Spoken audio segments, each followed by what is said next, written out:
Hello guys, welcome to set time bound gold best online coaching for MU entrance preparation. यहाँ पे आपको मिलेंगे सभी PYQs and video solutions on our app. आज हम लोग टॉपिक जो लेने वाले हैं through PYQs, that is complex number. ये एक बहुत ही इंपॉर्टेंट टॉपिक है एमयू बीटेक एग्जामिनेशंस के लिए, जहाँ पे आप ऑन एन एवरेज 4 से 5 क्वेश्चंस एक्सपेक्ट कर सकते हैं इस टॉपिक कॉम्प्लेक्स नंबर से। तो चलिए शुरू करते हैं कॉम्प्लेक्स नंबर के पीवाईक्यूज को सॉल्व करना। क्वेश्चन नंबर 1 पे चलते हैं। क्वेश्चन नंबर 1 कहता है कि let z be those complex number which satisfy mod of z plus 4 less than और equal to 4 and z into 1 plus I plus Z bar 1 minus I, ये -10 से बड़ा होना चाहिए। यहाँ पे i का मतलब स्क्वायर रूट ऑफ -1 गिवन है। If the maximum value of z plus 1 का स्क्वायर, जो कि मॉड है, मॉड ऑफ z प्लस 1 का स्क्वायर, वो दे रखा है a प्लस बी रूट 2, तो उस केस में हमें a प्लस बी की वैल्यू बतानी है। तो थोड़ा लेंथी क्वेश्चन है, स्टेप बाय स्टेप केयरफुली इसके सॉल्यूशन को देखते हैं। तो सबसे पहले जो इनइक्वालिटी गिवन है दैट इज z प्लस 5 का mod that should be less than और इक्वल टू 4। तो z क्या होता है, कॉम्प्लेक्स नंबर को हम लोग हमेशा x प्लस आई वाई के फॉर्म में लिखते हैं। तो एक बार अगर वैसे लिखते हैं यहाँ पे, तो ये बन गया x प्लस आई वाई प्लस 5 का मॉड लेस देन और इक्वल टू 4। अब यहाँ पे x प्लस 5 ये रियल नंबर्स हैं, एक साथ इनको लिख लेंगे, और प्लस आई वाई ये इमेजिनरी पार्ट है, ये एक साथ आ गया। तो इस पूरे मॉड का जो वैल्यू होगा वो होता है रियल पार्ट का स्क्वायर प्लस इमेजिनरी पार्ट का स्क्वायर, यानी यहाँ बन गया ये x प्लस 5 का स्क्वायर प्लस y का square and that should be less than और इक्वल टू 4। स्क्वायर करें अगर दोनों साइड तो x प्लस 5 का स्क्वायर प्लस वाई स्क्वायर, ये हो जाएगा लेस देन और इक्वल टू 16। तो हमारे पास पहला इक्वेशन रेडी है, या बेसिकली पहला इनइक्वालिटी रेडी है हमारे पास। अब जो सेकंड पार्ट है उसको देखते हैं। जो z बार होता है किसी भी कॉम्प्लेक्स नंबर का, जो कंजुगेट है उसको हम लोग z बार से रिप्रेजेंट करते हैं। उसमें x प्लस आई वाई की जगह x माइनस आई वाई हो जाता है, राइट। तो अगर मैं z प्लस जेड बार की बात करूं, तो x प्लस आई वाई और उसमें ऐड होके x माइनस आई वाई, ये हमारे पास टोटल बचता है 2 टाइम्स ऑफ x, बाकी सब कैंसिल हो गया। और वहीं पे अगर z माइनस जेड बार की बात करूं, तो ये x plus I y minus x minus i Y इस तरीके से ब्रैकेट में आएगा। तो x और माइनस एक्स कैंसिल होके इस बार आता है 2 टाइम्स ऑफ आई वाई। अब ये दो वैल्यूज मैंने क्यों कैलकुलेट किए with respect to this z bar, because अगर अगला इनइक्वालिटी आप देखोगे तो वहां पे कुछ ऐसा ही हमें रिक्वायरमेंट होगा इस इनइक्वालिटी में। तो एक बार सेकेंड इनइक्वालिटी को, ये जो बॉक्स में ऊपर दिख रहा है, उसको यहाँ पे सॉल्व करते हैं। तो ये z1 plus I plus Z bar 1 minus I, ये ग्रेटर देन और इक्वल टू -10। तो ये मल्टीप्लाई करते हैं z से, तो ये हो गया z plus I Z plus Z bar minus I Z bar, that should be greater than और इक्वल टू -10। अब इसमें अगर आप ध्यान से देखो तो ये हो गया z प्लस जेड बार, इसकी वैल्यू हमने निकाल रखी है 2x। और जो बाकी बचा हुआ पोर्शन है उसमें अगर आप i कॉमन ले लेते हो तो z माइनस जेड बार आएगा। इसका मतलब plus i times z minus Z bar की वैल्यू थी 2i y and that should be greater than और इक्वल टू -10। ठीक है, तो इसको फर्दर अगर हम लोग सिंप्लीफाई कर ले, तो ये बन गया अपने पास 2x I into i square आएगा जो कि होता है माइनस, तो -2y हो गया and that is greater than और इक्वल टू -10। 2 से डिवाइड कर देंगे थ्रू आउट, तो x माइनस वाई, और यहाँ पे ये बन गया ग्रेटर देन और इक्वल टू -5। सो फाइनली अपने पास एक और इनइक्वालिटी आ गया, x minus Y plus 5 that should be greater than और इक्वल टू 0, ये सेकेंड आ गया। तो अब इस क्वेश्चन में जो z के बारे में डिसीजन है वो ये दोनों इनइक्वालिटीज जो हमने फाइंड आउट किए हैं, एक तो यहाँ पे फर्स्ट वाले को सॉल्व करके और एक दूसरे वाले को सॉल्व करके, यहाँ पे इनके बेसिस पे ही सोल्यूशन मिलने वाला है। तो एक बार इनको सॉल्व कर लेते हैं। सो पहला जो है वो यहाँ पे लिख रहा हूँ फिर से, x प्लस 5 का whole square plus Y square that should be less than और इक्वल टू 16। और दूसरा जो इनइक्वालिटी था वो अपने पास आ रखा था x minus Y plus 5 greater than और इक्वल टू 0।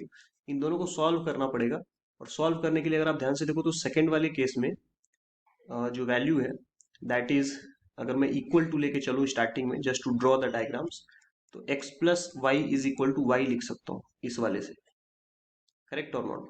और ये वैल्यू उठा करके मैं पुट कर दूंगा x प्लस 5 की जगह पे y यहाँ पे फर्स्ट वाले में। जैसे ही मैं सब्सटीट्यूट करूंगा वो बन जाएगा y square plus Y square less than और इक्वल टू 16 है, बट अभी मैं सॉल्व कर रहा हूँ इक्वालिटी के लिए, जस्ट ताकि मैं डायग्राम एक ड्रॉ कर पाऊँ। तो ये आ गया 2y² इक्वल टू 16। तो वाई स्क्वायर का वैल्यू आ गया 8, यानी वाई का वैल्यू यहाँ से प्लस माइनस 2√2 आ जाएगा। ठीक है, दो वैल्यूज आ गई। अब अगर वाई का वैल्यू ये है तो एक्स का वैल्यू यहाँ से लिख लेंगे, बिकॉज एक्स का वैल्यू हम लोग यहाँ से लिख सकते हैं x is equal to y minus 5। तो इसका मतलब ये हुआ कि एक्स का वैल्यू एक बार तो आ जाएगा 2√2 माइनस 5, और दूसरी बार एक्स का वैल्यू क्या आ जाएगा, x is equal to minus 2√2 minus 5। तो इसका मतलब दो पॉइंट्स आ गए हमारे पास। लेट सपोज कि पहला पॉइंट है अपने पास ए, जिसका कोऑर्डिनेट हो जाएगा 2√2 माइनस 5, और वाई कोऑर्डिनेट उस समय क्या है 2√2। और बी जो पॉइंट आ गया, लेट सपोज इसमें वाई की जगह हमने माइनस वाला पुट किया है, तो इसलिए एक्स कोऑर्डिनेट अपना कैसा बना -2√2 माइनस 5, कॉमा वाई तो इस बार माइनस पुट किया है तो -2√2। ये दो पॉइंट्स आ गए। अब इसका जो डायग्राम दिखेगा वो देख लेते हैं। जो पहला इनइक्वालिटी है वो है सर्किल, जिसका सेंटर है -5 पे। तो x के बाद जो भी रहता है, अगर आप फर्स्ट इनइक्वालिटी को यहाँ पे ध्यान से देखो, तो इसमें जो सर्किल का इक्वेशन का फॉर्म होता है, it is something like x minus h का square plus y minus k का whole square that is equal to radius square. अगर ऐसा फॉर्मेट है तो h और k सर्किल का सेंटर होता है, r रेडियस होता है। तो उसके आधार पे मैं यहाँ पे बोल रहा हूँ कि जो अपने पास सेंटर है सर्किल का वो कहीं यहाँ पे होगा -5,0 पे, और रेडियस क्लियरली 4 है, यानी इस वाई एक्सिस को टच भी नहीं करेगा, सर्किल कुछ ऐसा बनेगा। ये सर्किल बन गया अपने पास। और जो लाइन है अगर हम लोग उसको ड्रॉ करें x minus Y plus 5 equal to 0 को, या ये जो लाइन है अपने पास x plus 5 equal to y, तो अगर x 0 पुट करते हैं तो y का वैल्यू 5 आएगा, यानी कुछ यहाँ पे है 0,5। और अगर y को 0 करते हैं तो x का वैल्यू -5 होगा, यानी ये कहीं पे सेंटर से पास करता हुआ जाएगा। तो दो पॉइंट्स मिल गए लाइन के लिए भी, उनको अगर हम लोग ज्वाइन करें तो कुछ इस तरीके से लाइन भी ड्रॉ हो गया। अब जो इनइक्वालिटी फर्स्ट थी उसमें लेस देन का सिंबल है, इसका मतलब ये सर्किल के सरकमफेरेंस या उसके अंदर ही रहेंगे पॉइंट्स। जो z पॉइंट है या जो xy पॉइंट है वो इसके अंदर ही रहेगा। और जो लाइन है उसका इनइक्वालिटी में ग्रेटर देन 0 है, तो वो चेक करने के लिए किसी भी एक पॉइंट पे चेक कर लेंगे। फॉर एग्जांपल अगर ओरिजिन चेक करूं मैं, 0,0 जो पॉइंट होता है वो इसमें अगर सब्सटीट्यूट करके चेक करूं ग्रेटर देन 0 सेटिस्फाई हो रहा है कि नहीं, तो बिल्कुल सेटिस्फाई करेगा। 0 minus 0 plus 5 is already greater than 0। इसका मतलब लाइन के नीचे वाला पोर्शन हमारे सॉल्यूशन में लाई करना चाहिए। बट एक और चीज है कि ये सर्किल के अंदर रहना चाहिए पॉइंट, या फिर सर्किल के सरकमफेरेंस पे, उसके बाहर नहीं जाना चाहिए। तो कॉमन सॉल्यूशन क्या आया, कॉमन सॉल्यूशन आया ये, बस इतना सा ही सॉल्यूशन में रहना चाहिए। अब अगर इतना ही सिर्फ सॉल्यूशन में रहना चाहिए, तो अब दिया गया है कि हमारे पास मैक्सिमम वैल्यू किस चीज का चाहिए। एक बार क्वेश्चन में वापस चलते हैं। Maximum value of z plus 1 का होल स्क्वायर, तो इसका मतलब z का 1 से नहीं बल्कि -1 से डिस्टेंस। अगर मैं मॉड लिख रहा हूं कि इसका मुझे मैक्सिमम वैल्यू चाहिए, तो it means distance of z from -1। जो मॉड है उसकी बात कर रहा हूँ। अगर यहाँ पे स्क्वायर नहीं है तो इसका मतलब यही होता है, मॉड ऑफ z प्लस 1 है तो डिस्टेंस ऑफ z फ्रॉम -1, ये इसका मीनिंग होता है। तो यहाँ पे +1 लिखा हुआ है बट हमें माइनस ऑफ समथिंग देखना पड़ता है, तो यहाँ पे स्क्वायर लिखा हुआ है, तो ये बेसिकली इसका मतलब ये है square of distance of z from -1। ये मैक्सिमम करना है। तो मैक्सिमम करने के लिए पहले तो -1 यहाँ पे होगा, -1,0। ये पॉइंट है P, यहाँ से हमें देखना है कि मैक्सिमम कहाँ तक डिस्टेंस हो सकता है। तो अगर आप देखो ध्यान से तो इसके आसपास जो पॉइंट्स है वो तो बहुत पास है, इधर भी बहुत पास होगा। ये मैक्सिमम कहाँ तक जा सकता है, तो ये वाला जो पॉइंट है ना इंटरसेक्शन पॉइंट बी, यहाँ तक जा सकते हैं। तो ये मैक्सिमम डिस्टेंस होगा, इससे मैक्सिमम पॉइंट बी का डिस्टेंस हो ही नहीं सकता। यानी -1 से, -1 तो P है, -1 से ये जो बी पॉइंट है वो सबसे मैक्सिमम डिस्टेंस पे होगा। उसके अलावा अगर ऊपर जाएंगे तब तो वो गलत रीजन में चले जाएंगे। अब ये बी पॉइंट थर्ड क्वाड्रेंट में है, और थर्ड क्वाड्रेंट में जो है हमारा वाई वाला जो है कोऑर्डिनेट नेगेटिव होता है, तो यानी कि यही वाला जो हमने लिखा है वो बिल्कुल सही लिखा है, यही अपना बी कोऑर्डिनेट है। तो इसका मतलब अब हमें सिंपली क्या करना है, पी बी स्क्वायर कैलकुलेट कर लेना है। ठीक है, क्योंकि z प्लस 1 का होल स्क्वायर था। तो पी बी स्क्वायर कैलकुलेट करने के लिए एक बार पी और बी का कोऑर्डिनेट दोबारा लिखते हैं एंड फाइनली उसको कंक्लूड करते हैं। तो पी का कोऑर्डिनेट है -1,0 और बी का कोऑर्डिनेट है -2√2 -5, -2√2। तो एक बार पी बी स्क्वायर अगर हम लोग निकालना चाहते हैं तो पी बी स्क्वायर जैसे ही निकालेंगे, यहाँ पे वैल्यू क्या आएगा, let us see. x2 minus x1 whole square करेंगे तो ये तुरंत आ गया -2√2 -4 आ जाएगा, ठीक है। इसका होल स्क्वायर प्लस -2√2 -0 करेंगे तो उसका कोई अंतर पड़ेगा नहीं, ये आ गया अपने पास वैल्यू। ये डिस्टेंस फॉर्मूला अप्लाई कर रहा हूँ और कुछ नहीं। तो ये तो माइनस कॉमन लेके स्क्वायर करूंगा तो गायब हो गया। तो पहले टर्म का स्क्वायर हो जाएगा 8, दूसरे टर्म का स्क्वायर हो जाएगा 16, और ये माइनस कॉमन ले चुका हूँ, वो उसका स्क्वायर तो पॉजिटिव हो गया और ये आ जाएगा 16√2। और यहाँ पे लास्ट वाले टर्म का भी स्क्वायर करेंगे तो ये आ गया 8, ठीक है। तो ये सभी टर्म्स को अगर मैं ऐड करूँ तो 8 8 16 16 16 32, 32 प्लस 16√2। और क्वेश्चन में क्या गिवन है, जो वो मैक्सिमम वैल्यू था वो है a+b√2। So this is actually equal to a+b√2, ऐसा गिवन था। तो अगर ये गिवन था तो इसका मतलब a का वैल्यू कितना हो गया 32 और b का वैल्यू हो गया 16 ऑन कंपेयरिंग। कंपेयर करने पे ये वैल्यू आ गया। इसका मतलब फाइनल आंसर क्या हो गया अपना, a+b is equal to 32 plus 16, that is equal to 48, and this is our answer, ठीक है। तो ये पहला क्वेश्चन ही थोड़ा सा लेंदी था, हमारे पास करेक्ट आंसर इसका आ चुका है 48। चलते हैं नेक्स्ट क्वेश्चन पे।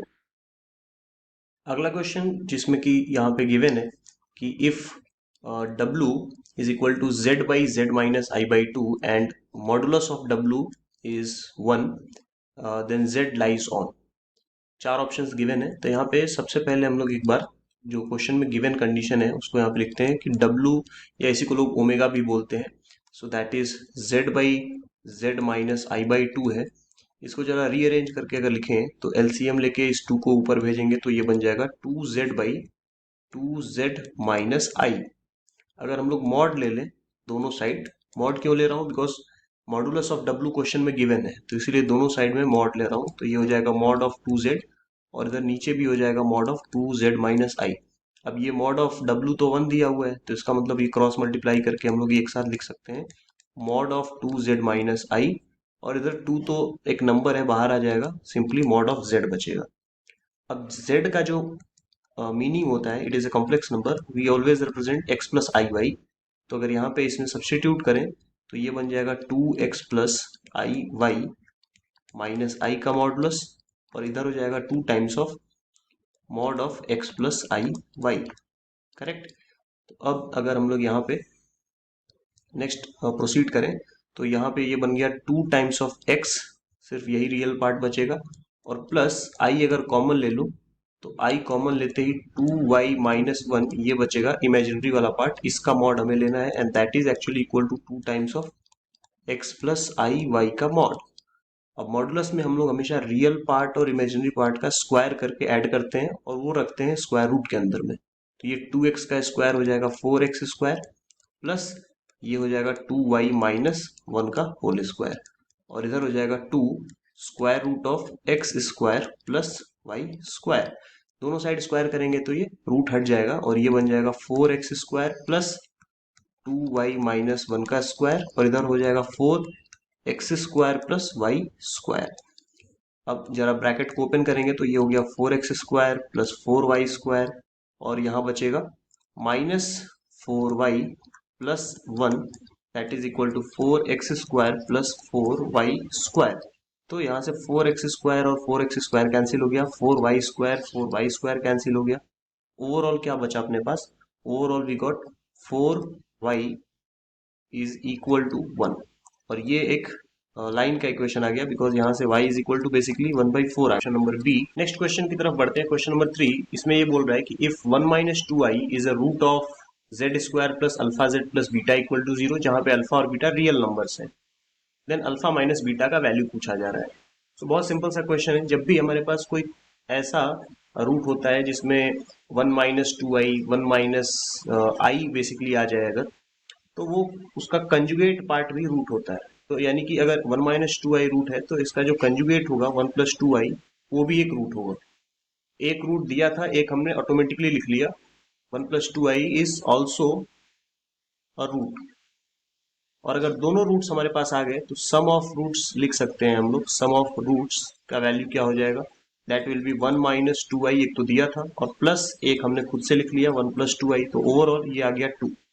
और प्रोडक्ट ऑफ रूट्स की बात करें अगर, तो यही दो रूट्स को मल्टीप्लाई कर देंगे तो प्रोडक्ट ऑफ रूट्स हमारे पास आ जाएगा 1 माइनस टू आई और 1 प्लस टू आई, यानी a minus b a plus b, तो ये 1 का स्क्वायर माइनस 2i का स्क्वायर बनेगा, यानी 1 माइनस 4i स्क्वायर हो गया। आई स्क्वायर का वैल्यू होता है -1, तो ये हो गया ओवरऑल 5। तो यानी सम ऑफ रूट 2 आ गया और प्रोडक्ट ऑफ रूट 5 आ गया। बट इस क्वालिटी के अकॉर्डिंग जो सम ऑफ रूट लिखा जाता है that is minus alpha by 1 हो जाएगा। जो z का कोफिशिएंट है उसका माइनस लेते हैं और z स्क्वायर के कोफिशिएंट को डिनोमिनेटर में रखते हैं, तो यहाँ से अल्फा का वैल्यू आ गया अपने पास -2। और ये जो प्रोडक्ट ऑफ रूट है इसको लिखते हैं हम लोग कांस्टेंट, यानी beta divided by coefficient of z square जो कि 1 था। इसका मतलब स्ट्रेट अवे यहाँ से बीटा का वैल्यू क्या आ गया 5। तो अल्फा और बीटा दोनों पता है, तो अल्फा माइनस बीटा का वैल्यू हो जाएगा -2 minus 5 which is equal to -7, and that is our final answer which is option number C. तो क्वेश्चन नंबर 4 में गिवन है कि if imaginary part of 2z plus 1 by I Z plus 1 is equal to 3 then locus of z is. तो अगर imaginary part find करना है तो सबसे पहले तो हमें ये 2z plus 1 by I Z plus 1 इसको जरा कन्वर्ट करना पड़ेगा बाई सब्सटीट्यूटिंग z की जगह पे x प्लस आई वाई, क्योंकि कोई भी complex number z x plus आई वाई के फॉर्मेट में ही लिखा जाता है। तो ये बन जाएगा अपने पास कुछ इस तरीके से।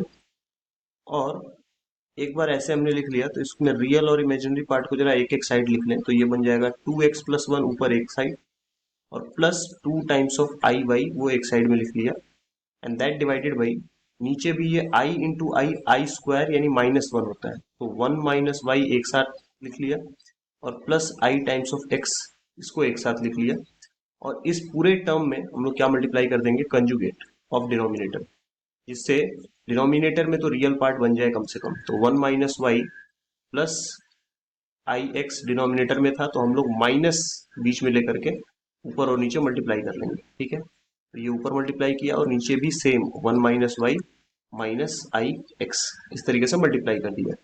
अब जैसे ही ये मल्टीप्लिकेशन परफॉर्म करेंगे व्हाट वी विल गेट, ऊपर बनेगा 2x plus 1 into 1 minus Y, फिर लिख सकते हैं 2x प्लस 1 इंटू अपने पास माइनस आई एक्स, फिर आ जाएगा plus 2i y into 1 minus Y, और फिर आ जाएगा plus 2i y into minus I X. तो ये ऊपर का मल्टीप्लिकेशन हो गया। और डिनोमिनेटर के मल्टीप्लिकेशन की बात करें तो a plus b a minus b जैसा दिख रहा होगा, तो 1 माइनस वाई का स्क्वायर माइनस बी स्क्वायर होता है, a square minus b square, लेकिन उसमें आई स्क्वायर आ जाएगा तो आई स्क्वायर इज -1, तो ये प्लस एक्स स्क्वायर में कन्वर्ट हो जाएगा। अब ये एक्सप्रेशन आ चुका है, बट इसका इमेजिनरी पार्ट 3 दिया हुआ है क्वेश्चन में, अगर आप ध्यान से पढ़ें तो इमेजिनरी पार्ट के लिए मुझे जहां जहां पे आई दिखेगा वो वाले टर्म्स को मैं सिलेक्ट कर लूंगा। तो इस वाले टर्म में आई है और इस वाले टर्म में आई प्रेजेंट है, मैं यहाँ से आई का आई वाले टर्म्स को मैं पिक करूंगा और यहाँ पे लिख लूंगा। So imaginary part of 2z plus 1 divided by I Z plus 1 that is equal to 3। इसका मतलब ये हुआ, अब मैं ये बॉक्सेस से टर्म्स को सिलेक्ट करने वाला हूँ। तो 2x प्लस 1 ये माइनस आई एक्स है, लेकिन मैं सिर्फ माइनस एक्स लिखूंगा क्योंकि अब इमेजिनरी पार्ट लिख रहा हूँ, तो आई के साथ जो है वही इमेजिनरी पार्ट होता है। और जो अगला टर्म है वो है 2 times of y 1 minus Y, और डिनोमिनेटर तो रहेगा ही, डिनोमिनेटर एज यूजुअल रहेगा ही 1 minus Y square plus x square, और ये वैल्यू है 3 के इक्वल। अब जरा मल्टीप्लाई कर लेते हैं, ये हो गया -2x स्क्वायर माइनस एक्स, ये हो जाएगा plus 2y minus 2y square, and that is equal to 3 times of, यहाँ पे 1 माइनस वाई का होल स्क्वायर है डिनोमिनेटर में, नॉट 1 माइनस वाई स्क्वायर, तो ये इसको करेक्ट कर लेते हैं। That is equal to 3 times of 1 minus Y का whole square plus x square, ये ओवरऑल मल्टीप्लाई हो गया। तो अगर हम सिंप्लीफाई करेंगे इसको तो ये बन जाएगा -2x square minus x plus 2y minus 2y square, and that is equal to 3, और -6y plus 3y square and plus 3x square. अब एक बार ये सब अरेंजमेंट हो गया तो 3x स्क्वायर के साइड में -2x स्क्वायर को भेजेंगे तो 5x स्क्वायर हो गया, और -2y स्क्वायर को भी लेफ्ट से राइट में भेजेंगे तो मिला के टर्म हो जाएगा +5y स्क्वायर, और -x लेफ्ट से राइट में जाएगा तो प्लस एक्स हो जाएगा, 2y जाएगा तो -2y, लेकिन पहले से -6y था तो -8y हो गया, और +3 दैट इज इक्वल टू 0 हो गया।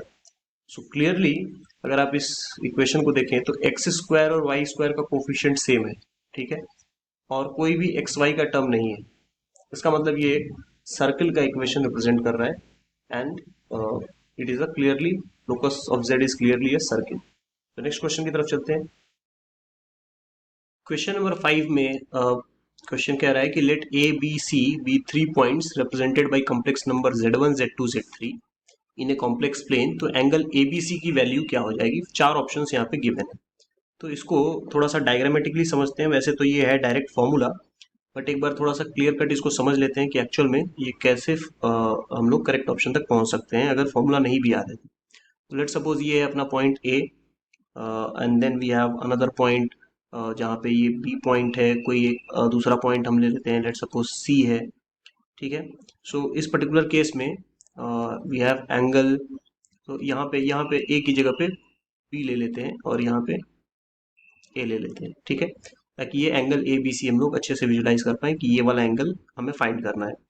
अभी मान लेते हैं कि ए का जो कॉम्प्लेक्स नंबर रिप्रेजेंटेशन है z1 है, बी का z2 है, सी का z3 है, इस तरीके से गिवन है।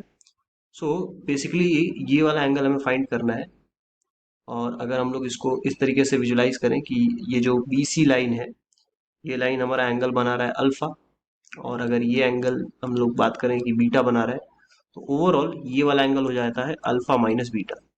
सो अगर मुझे अल्फा माइनस बीटा लिखना है, सो ये बेसिकली हो जाता है argument of, correct, argument of z3 minus z2, z3 minus z2, and that minus argument of, ये हमारे पास हो जाता है z1 माइनस z2, ठीक है।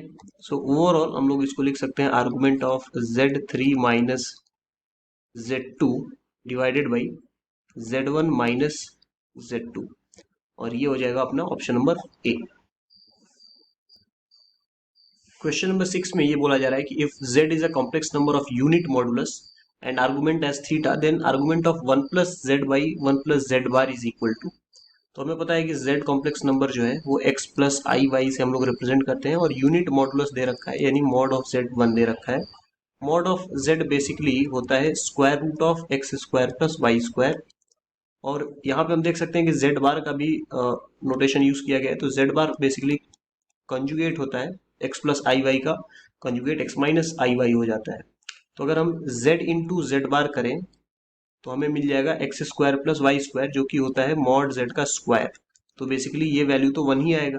इसका मतलब यहाँ से हम लोग एक वैल्यू मिल गया कि z बार का वैल्यू हम लोग जरूरत पड़ने पे 1/z यूज कर सकते हैं।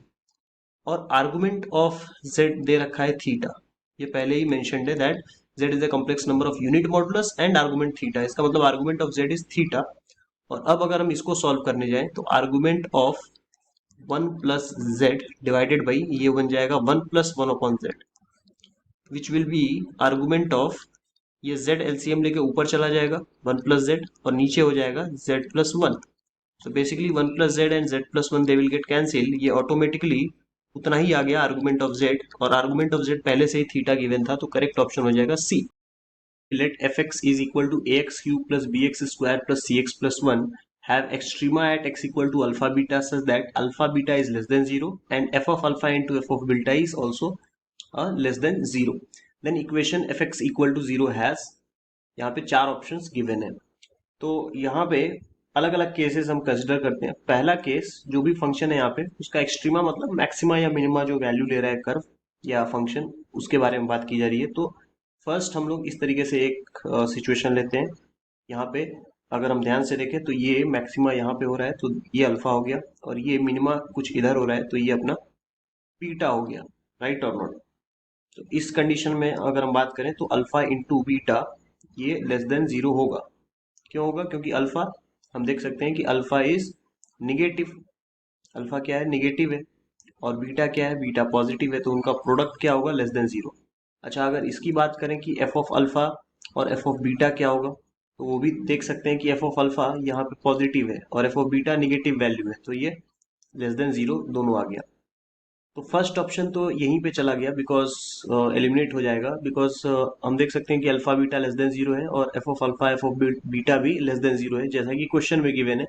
बट थ्री इक्वल रूट्स तो नहीं हो सकते ना, यहाँ पे हम देख सकते हैं कि अलग अलग रूट्स हैं, पहला रूट यहाँ पे है, दूसरा रूट यहाँ पे है और तीसरा रूट यहाँ पे है। तो अगर एक केस भी हमने ड्रॉ किया तो फर्स्ट ऑप्शन वहां से एलिमिनेट हो गया।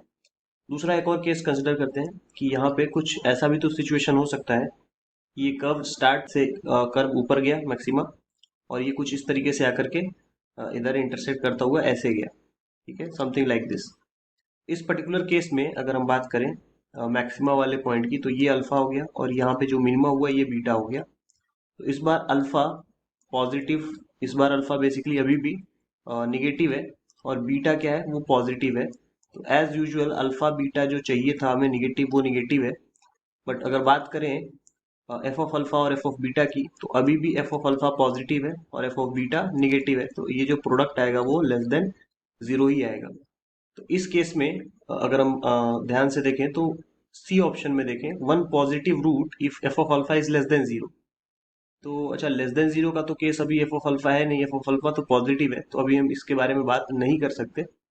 F of beta greater than zero है, वो वाला केस भी अभी यहाँ पे बनता हुआ नजर नहीं आ रहा है। तो एक और केस ड्रॉ करते हैं। एक और केस कैसे ड्रॉ करें, इस बार जो ऑप्शन बी और सी है उसके अकॉर्डिंग थोड़ा सा ग्राफ ड्रॉ करने की कोशिश करते हैं। तो कुछ ऐसा भी सिचुएशन हो सकता था कि ये ग्राफ इस तरीके से जाए और यहाँ पे आकर के ऐसे इंटरसेक्ट करे। तो यहाँ पे ये जो वैल्यू है मैक्सिमम वाला, दिस इज योर बीटा, और ये जो मिनिमम वाला है ये अल्फा है। तो अल्फा का वैल्यू अभी भी निगेटिव, बीटा का वैल्यू अभी भी पॉजिटिव, तो ये वाला कंडीशन तो एज इट इज रहा, alpha beta less than zero. But F of alpha इस बार निगेटिव हो गया और एफ ऑफ बीटा इस बार पॉजिटिव हो गया, तो अभी भी ओवरऑल ये लेस देन जीरो रहा। बट एफ ऑफ अल्फा क्या है, वो लेस देन जीरो है और एफ ऑफ बीटा क्या है, वो ग्रेटर देन जीरो है। तो इसका मतलब अभी जो है ऑप्शन बी और सी वाले कंडीशंस के अकॉर्डिंग ये ग्राफ बना हुआ है। तो एक बार देखते हैं कि क्या एक ही निगेटिव रूट आ रहा है, नहीं। आप ध्यान से देखो तो इस केस में दो निगेटिव रूट पॉसिबल है, तो ऑप्शन बी भी नहीं हो सकता।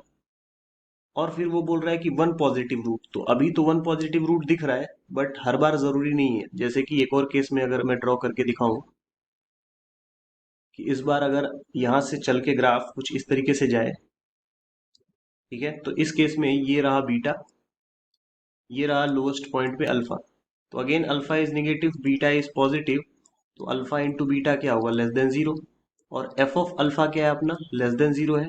एफ ऑफ बीटा क्या है, वो ग्रेटर देन जीरो है, तो उनका प्रोडक्ट भी क्या होगा, F of alpha into F of beta less than zero. Condition तो सेटिस्फाई हो रहा है, बट आप साफ साफ देख लो कि एक पॉजिटिव रूट की जगह पे कितने रूट्स हैं, दो पॉजिटिव रूट्स हैं, ठीक है। तो ये वन पॉजिटिव रूट जो सी ऑप्शन में बोल रहा है ये भी गलत है, ऑप्शन नंबर डी करेक्ट हो जाएगा, नन ऑफ दिस, कोई भी ऑप्शन इसमें करेक्ट नहीं था।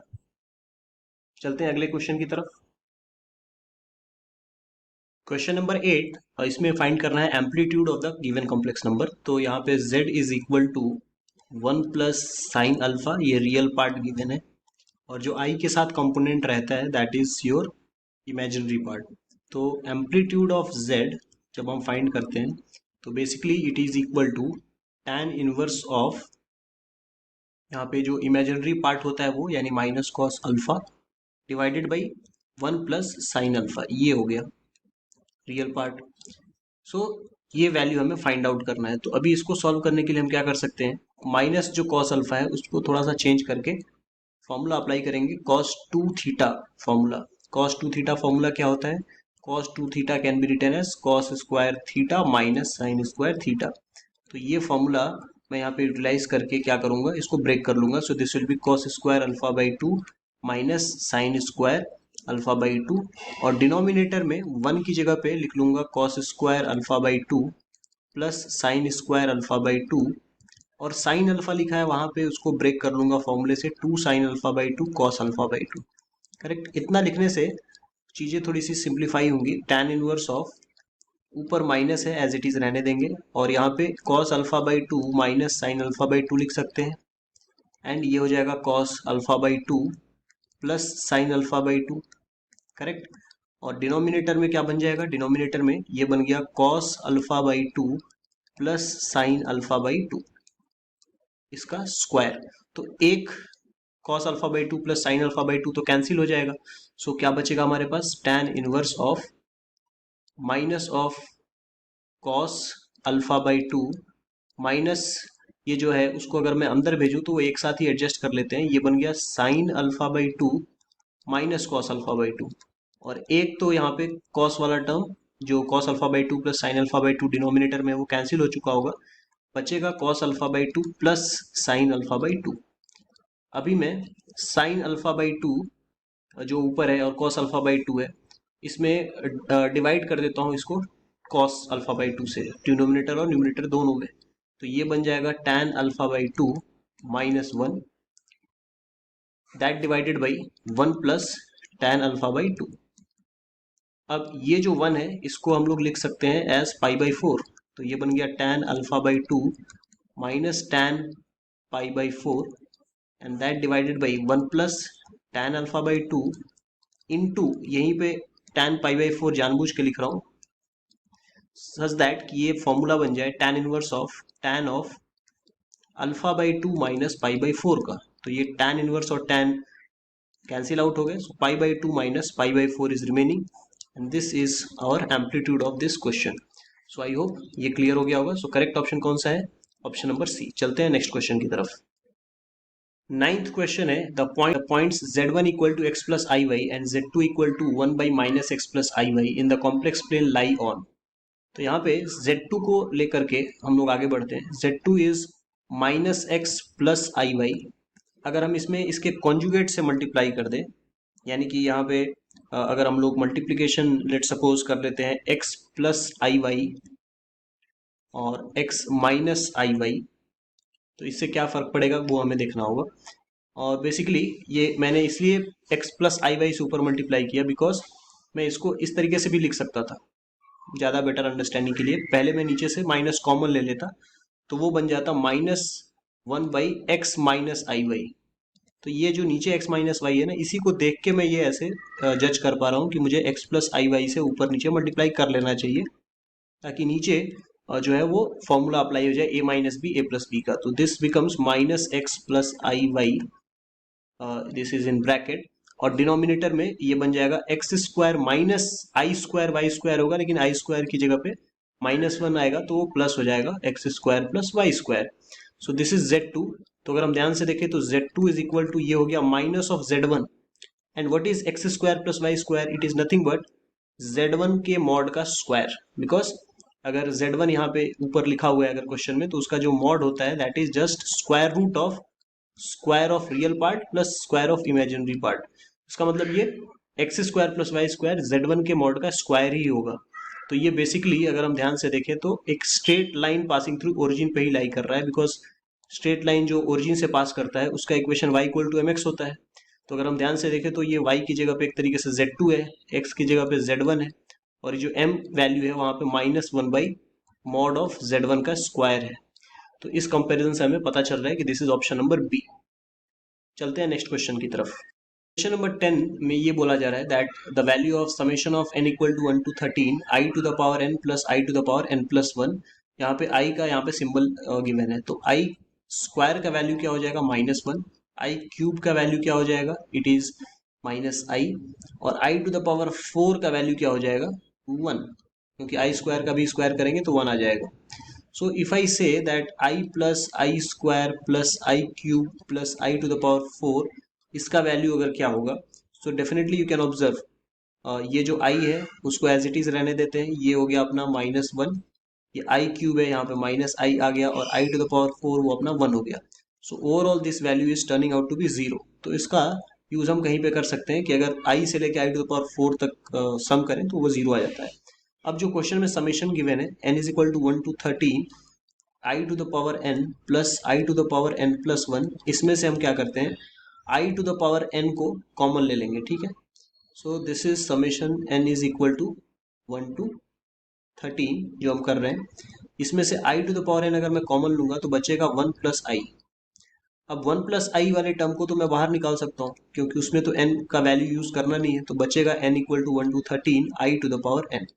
अब ये बन गया 1 प्लस आई, और i पे पावर्स रखना स्टार्ट करेंगे तो ये हो गया i plus i square plus i cube and so on till i to the power 13। तो कोई भी कंसेक्यूटिव 4 पावर्स अगर हम लोग 1 से 4 तक जा रहे हैं, फिर 5 से 8 तक जा रहे हैं, वो सारे वैल्यू 0 टर्न आउट होते हैं। तो उसी तरीके से यहाँ पे 1 प्लस आई, इसमें जो पहले स्टार्टिंग के 4 हैं वो तो पूरा 0 हो गया। ऐसे ही 5 6 7 8 वो भी 0 होगा, फिर 9 10 11 12 वो भी 0 होगा। लास्ट में सिर्फ बच जाएगा आई टू द पावर 13। सो अगर आई टू द पावर 13 बचेगा तो वहाँ वो लिख देते हैं। अब आई टू द पावर 13 भी हमें पता है that this can be written as 1 plus I. I इसमें से बाहर ले लेता हूँ और आई पे पावर 12।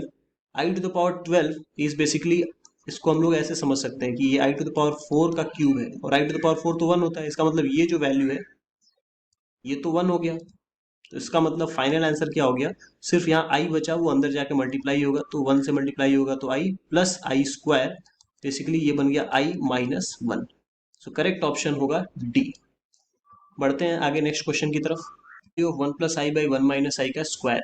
तो ये बहुत ही सिंपल क्वेश्चन है, all we have to do is rationalise. तो ये 1 plus I by 1 minus i है, इसमें ऊपर भी 1 प्लस आई और नीचे भी 1 प्लस आई से मल्टीप्लाई कर देते हैं। स्क्वायर तो इसका फाइंड करना ही था, तो ये वैल्यू बन जाएगा, ऊपर बन जाएगा 1 प्लस आई का होल स्क्वायर, और नीचे क्या बन जाएगा 1 माइनस आई और 1 प्लस आई। इसका मतलब 1 स्क्वायर माइनस आई स्क्वायर, और इसका होल स्क्वायर तो करना ही है। तो ऊपर अगर ब्रैकेट को एक्सपेंड करें तो 1 प्लस आई स्क्वायर प्लस 2 आई बचेगा, और नीचे आई स्क्वायर की जगह -1 अगर पुट करें तो 1 माइनस 1 वो हो जाएगा 2। इसका स्क्वायर तो करना ही है। अब ये आई स्क्वायर क्या होता है, आई स्क्वायर इज नथिंग बट -1। तो ये ओवरऑल इस तरीके से बन गया होल स्क्वायर, 1 माइनस 1 कैंसिल, ये 2 से ये 2 कैंसिल हो जाएगा, सो बचेगा I square, and I square is nothing but -1। So correct option will be B. Next question की तरफ चलते हैं। Is the complex number z equal to x plus I Y which satisfy the given equation. तो यहाँ पे एक equation given है, इसको अगर हम लोग सॉल्व करें, z minus 5i divided by z plus 5i, तो ये पूरा का पूरा मॉड में लिखा हुआ है, तो हम ऊपर नीचे मॉड का अलग अलग यूज करके लिख सकते हैं, z प्लस 5i का भी mod, and that value is 1। तो हम बोल सकते हैं कि z माइनस 5i का मॉड z प्लस 5i के इक्वल है। करेक्ट। इसका मतलब एक और तरीके से समझा जा सकता है कि z एक पॉइंट है जो 5i और -5i के बीच से पास कर रहा है। तो ज्योमेट्रिकली भी इसको सॉल्व कर सकते हैं कि ये है अपना रियल एक्सिस, यहाँ पे हम लोग x और y नहीं बोलते, रियल और इमेजिनरी एक्सिस के नाम से बोलते हैं। ये है आपका इमेजिनरी एक्सिस, इमेजिनरी एक्सिस। तो जो भी i वाला पार्ट है वो इसी इमेजिनरी एक्सिस पे लाई करता है। तो यहाँ पे कहीं 5i लाई करेगा, और यहाँ कहीं डाउन साइड में -5i होगा। करेक्ट। तो z एक ऐसा पॉइंट है जो 5i और -5i से सेम डिस्टेंस पे है। ये मॉडुलस का इंटरप्रिटेशन ज्योमेट्रिकली यही होता है। तो वो तो बेसिकली मुझे एक पॉइंट तो यहाँ पे दिख रहा है, यहाँ पे z हो सकता है, बट z यहाँ पे भी हो सकता है, तब भी ये डिस्टेंस और ये डिस्टेंस सेम होगा। ऐसे ही इस साइड पे z यहाँ पे भी हो सकता है, तब भी ये डिस्टेंस सेम होगा। तो अल्टीमेटली ये पूरा का पूरा जो x एक्सिस है, इस पे आप z कहीं पे भी लो, रियल एक्सिस पे it is going to be the same, और यही रियल एक्सिस अपना x एक्सिस भी होता है। ठीक है। So correct option will be A, x axis. अगर मैथमेटिकली सॉल्व करना है तो z की जगह पे हम x प्लस आई वाई लिख करके और सॉल्व कर सकते हैं। We will get y is equal to 0 as answer, जो कि x एक्सिस ही उसका मतलब है, बट ये ज्यादा इजी वे है ज्योमेट्री से इसको समझना। राइट। ठीक है, बढ़ते हैं नेक्स्ट क्वेश्चन की तरफ। क्वेश्चन नंबर 13 यहाँ पे बोलता है दैट इफ z माइनस 1 का मॉड प्लस z प्लस 3 का मॉड इज लेस देन और equal to 8, then we have to find out the range of values of mod of z minus 4। तो यहाँ पे ट्रायंगल इनइक्वलिटी हमें apply करनी पड़ेगी, which is z1 plus z2 का mod अगर मैं कहीं पे लिखना चाहता हूँ तो ये ग्रेटर देन होता है z1 का मॉड माइनस z2 का मॉड। ये प्रॉपर्टी तो पहले पता होना चाहिए। ठीक है। अभी इसको अप्लाई करने के लिए हमें जिसका रेंज निकालना है उस फॉर्मेट में जो गिवन इनइक्वालिटी है उसको कन्वर्ट करना पड़ेगा। तो ये जो इन्फॉर्मेशन गिवन है z माइनस 1 का मॉड प्लस z प्लस 3 का मॉड लेस देन और इक्वल टू 8, इसको थोड़ा चेंज करके z माइनस 4 के टर्म्स में लिखते हैं। तो अगर z माइनस 4 लिख रहा हूँ तो यहाँ पे मुझे लिखना पड़ेगा +3। बात वही है, -1 आ जाएगा, बट जानबूझ के -4 बना रहा हूँ। यहाँ पे z माइनस 4 बना रहा हूँ, बट चाहिए था तो पहले से 3 था, तो इसलिए +7 यहाँ पे लिखना पड़ेगा, and that is less than और इक्वल टू 8। अभी ये जो फर्स्ट पार्ट है इसको मैं पिक करता हूँ और इसमें ये ट्रायंगल इनइक्वालिटी सोचता हूँ कैसे अप्लाई होगा। सो आई कैन से कि z-4 + 3 का मॉड, इसमें z-4 को एज ए सिंगल टर्म में देखूंगा, z1 की तरह देखूंगा, तो ये बन गया ग्रेटर देन z-4 का मॉड, ठीक है, z-4 का मॉड, और माइनस z2, तो माइनस z2 अपना क्या हो जाएगा, -3 हो जाएगा। तो ये जो अभी हमारे पास एक्सप्रेशन आ रहा है ये कैसे आया, यहाँ पे ये इनइक्वालिटी कैसे आया फ्रॉम हियर टू हियर, ये जो फर्स्ट इनइक्वालिटी है जो मैंने लिखा basically that is a property, so using 1 हमने ये वाला इनइक्वालिटी लिखा। अब सेम टू सेम वही चीज यहाँ पे अगर मैं इस सेकेंड वाले पोर्शन पे अप्लाई करूँ तो मैं लिख सकता हूँ z-4 जो कि मैं एक साथ ले रहा हूँ +7, इसका जो वैल्यू होगा that will be greater then z-4 minus of यहाँ पे दूसरा जो वैल्यू है 7 हो जाएगा। अब ये दोनों को अगर मैं ऐड करूँ, like let suppose this is second and this is third, अगर मैं दोनों इनइक्वालिटीज को ऐड करूँ so what I will get, यहाँ पे लेफ्ट साइड तो z-4 + 3 है जो कि बेसिकली z-1 ही था, प्लस यहाँ पे z-4 + 7 है जो कि बेसिकली z+3 ही था, and that will be greater than और equal to 2 times of z-4 -10, correct. इसी चीज को मैं चेंज करके ऐसे भी लिख सकता हूँ कि 2 टाइम्स ऑफ z-4 का मॉड -10, ये छोटा है इस वाले वैल्यू से जो सर्कल कर रहा हूँ, और ये वाला वैल्यू खुद अगर आप ऑब्जर्व करो तो 8 से छोटा था, तो ये 8 से तो पक्का छोटा ही होगा, विच ऑल्सो मीन्स कि 2 times of z-4 is less than और इक्वल टू 18, और I can say mod of z-4 का वैल्यू लेस देन और इक्वल टू 9 आ गया। तो एक तो चीज पक्का हो गया दैट जो रेंज ऑफ वैल्यूज हमें फाइंड करना है उसमें 9 को तो क्रॉस नहीं कर सकता, 9 से वैल्यू छोटा ही रहेगा, और इसीलिए सारे ऑप्शंस में अगर आप देखें तो 9 से वैल्यू छोटा ही है। बट अब मिनिमम वाला वैल्यू क्या है, कहाँ तक वो रुक सकता है, that also we have to figure out. अब इसी चीज में हम लोग थोड़ा सा चेंज करके देखें, तो जैसे यहाँ पे मैंने z-4 को z1 की तरह ट्रीट किया था और 3 को z2 की तरह, वैसे यहाँ पे z-4 को z1 की तरह और 7 को z2 की तरह। इसकी जगह पे अगर हम लोग थोड़ा सा इंटरचेंज करके इसी चीज को अप्लाई करते तो क्या हो जाता, आप ध्यान से देखो, ये जो सर्किल किया हुआ टर्म है इसमें इस बार मैं 3 को z1 और जो बचा हुआ पोर्शन है z-4 उसको z2 की तरह ट्रीट करता, तो ये बन जाता z-4 + 3, इसका मॉड, इसको मैं इस तरीके से लिखना चाहता हूँ कि 3 को पहले लिख दूं और z-4 एक साथ इधर लिख दिया, तो 3 z1 है और z-4 z2 है, तो ये वैल्यू निकल के क्या आता, that this value is basically greater than और equal to 3 minus mod of z-4। और इसी तरीके से अगर मैं z-4 + 7 को कुछ इस तरीके से लिख लूँ, 7 + z-4, जहाँ पे अब मैंने 7 को z1 की तरह ट्रीट किया तो ये बन जाता 7 - z-4, और अगर इन इनइक्वालिटीज को मैं ऐड करूं तो लेफ्ट साइड में तो यही बनेगा, 3 + z-4 इज बेसिकली z-1 का ही मॉड, प्लस ये 7 + z-4 बेसिकली z+3 ही होगा, राइट। तो ये तो एज इट इज वही हो गया, बट ये ग्रेटर देन का सिंबल है तो ग्रेटर देन, और ये हो गया 10 - 2 टाइम्स ऑफ z-4 का मॉड। अब ये जो लेफ्ट साइड का वैल्यू है this is already less than 8, तो क्या मैं ऐसे बोल सकता हूँ कि 10 - 2 z-4 का mod that is less then this value जो कि खुद 8 से छोटा है, तो ये भी 8 से छोटा होगा, तो यहाँ से आ गया 10 - 8 इज ग्रेटर देन और equal to 2 times of z-4 का मॉड, तो इधर आ गया 2 से बड़ा है, 2 mod of z-4, it also means कि 2 से अगर हम डिवाइड कर दें तो ये आ गया कि 1 के इक्वल या 1 से बड़ा होगा z-4 का वैल्यू, तो 1 से बड़ा होगा मॉड z-4 का वैल्यू और 9 से छोटा होगा, तो करेक्ट ऑप्शन हो जाएगा सी। चलते हैं नेक्स्ट क्वेश्चन की तरफ। क्वेश्चन नंबर 14 में यहाँ पे एक क्यूबिक इक्वेशन गिवन है x³ - px² + qx - r = 0, और इसके ABC रूट्स हैं, और फिर पूछा गया है 1/a² + 1/b² + 1/c² की वैल्यू।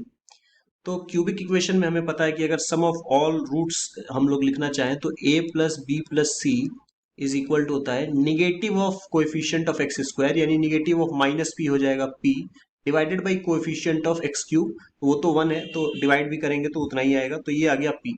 ऐसे ही अगर दो का सम एक साथ लेकर के सम करें ab + bc + ca, तो ये होता है coefficient of x divided by coefficient of x cube, x divided by coefficient of x cube, यानी q बाई 1 हो जाएगा, तो q बाई 1 q ही आएगा। और अगर तीनों को एक साथ ले लें which is product of root, तो ये नेगेटिव ऑफ द कांस्टेंट जो भी लास्ट में बच गया, तो ये हो जाएगा r divided by coefficient of x cube यानी 1। तो ये तो हमने पहले ही तीन वैल्यूज हमने लिख लिए बेस्ड ऑन आवर नॉलेज।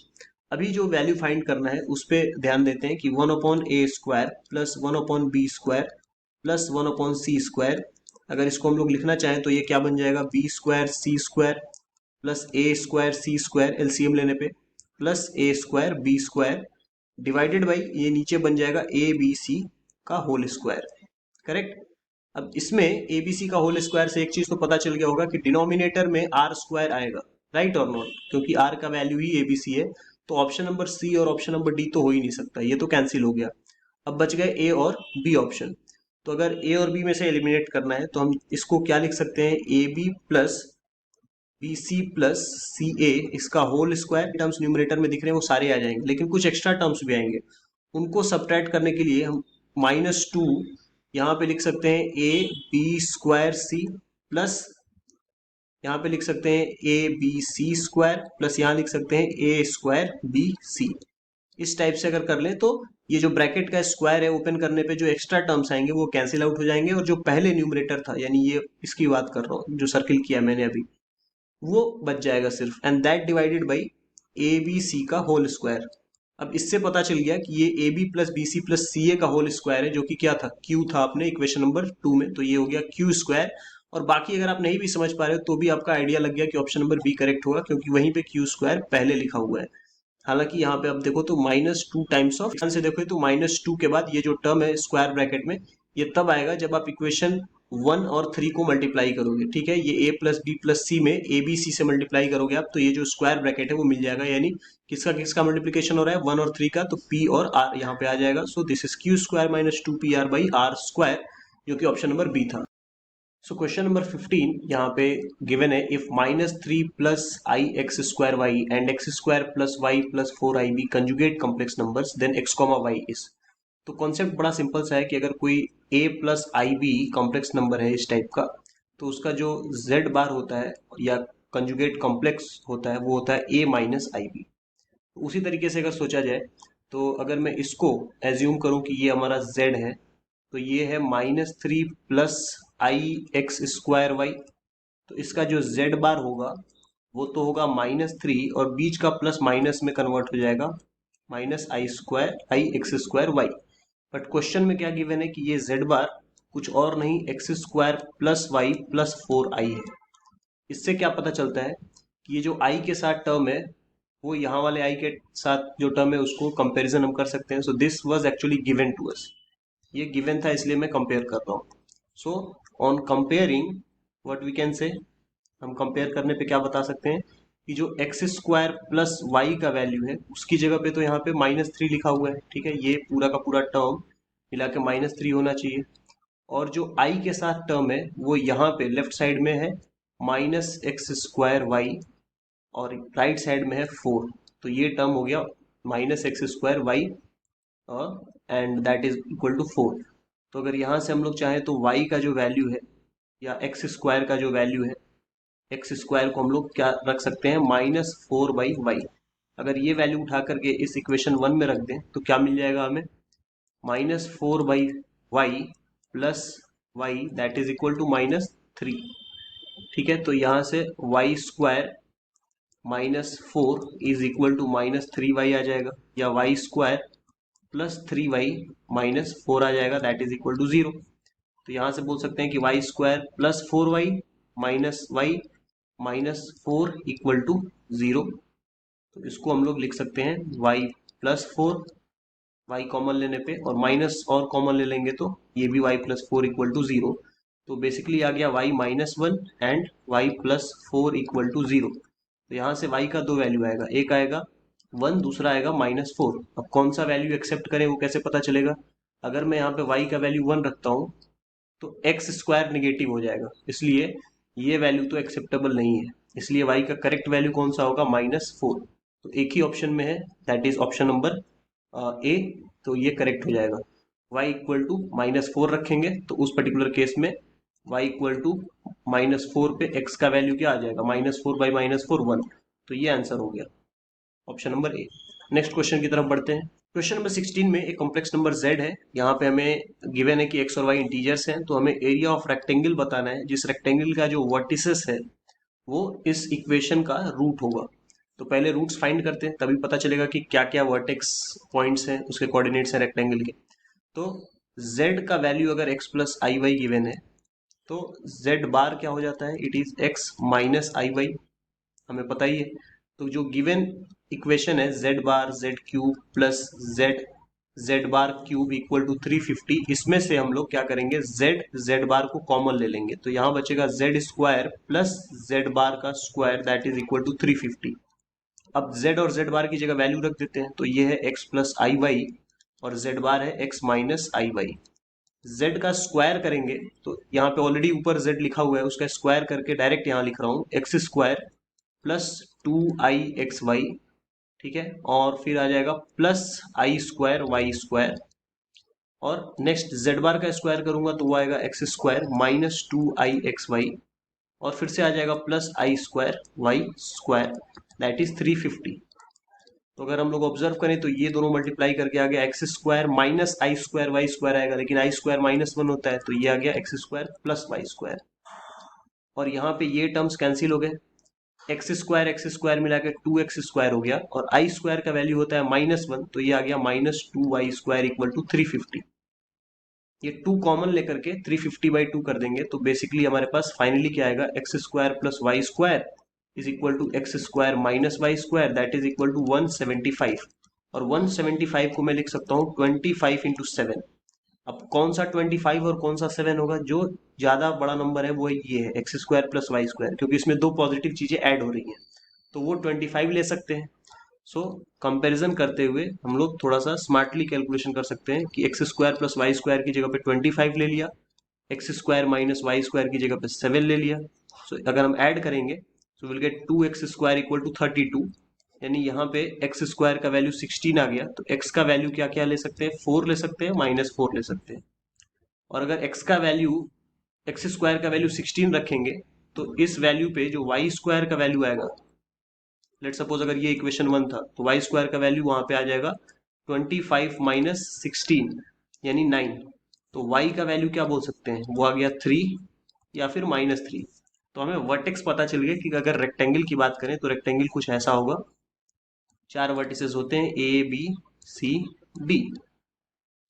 तो x का वैल्यू अगर मैं लेट सपोज 4 रख रहा हूं तो x 4 रखने पे तो y का कोऑर्डिनेट है वो 3 भी आ सकता है, ठीक है, और जो y का दूसरा कोऑर्डिनेट है, या इसको हम लोग नंबर लाइन पे अगर रिप्रेजेंट करें तो और अच्छे तरीके से समझ में आएगा, कुछ इस तरीके से कि ये कोऑर्डिनेट सिस्टम है, ठीक है। तो x3 यहाँ पे है, y3 यहाँ पे होता है, -3 यहाँ पे होता है, और x पे तो 4 और -4 चाहिए, ठीक है, तो ये 4 और -4 हो गया।